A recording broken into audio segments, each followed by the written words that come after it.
wish I'd spent my entire career in the CFL because it was something I'll never forget, and it was the best moments of my life. So thank you very much.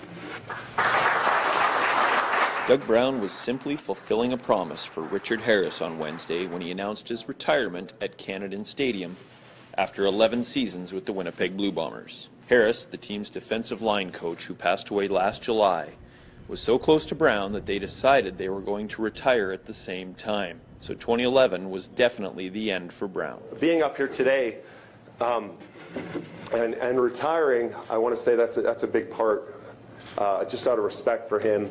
And I just want to honor him and make sure that, you know, my tenure, my legacy in Winnipeg is tied to his and what he did for this football club. Brown was one of the best defensive tackles to ever play in the CFL, let alone one of the best Canadians. The 7-time CFL All-Star is second on Winnipeg's tackle list and is its third leading sack getter. The workout fiend set a great example for his teammates to follow. It's a jackpot for this organization to be able to have him for 11 years. As we start continuing to look at the next people, there's no better role model than Doug was. Offensive lineman Glenn January spends a lot of time with Brown in the offseason, and he tried his best to coax number 97 back. There's been a lot of late nights trying to convince him to come back, but he's been pretty set in his ways.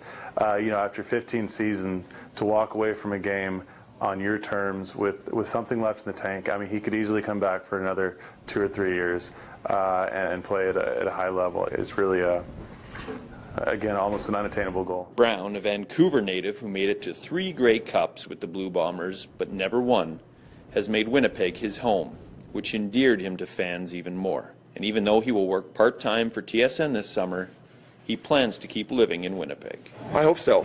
I mean, I have every intention. If I have opportunities here that can keep me here, there's nowhere else I'd rather live. For the Winnipeg Sun, I'm Kirk Penton.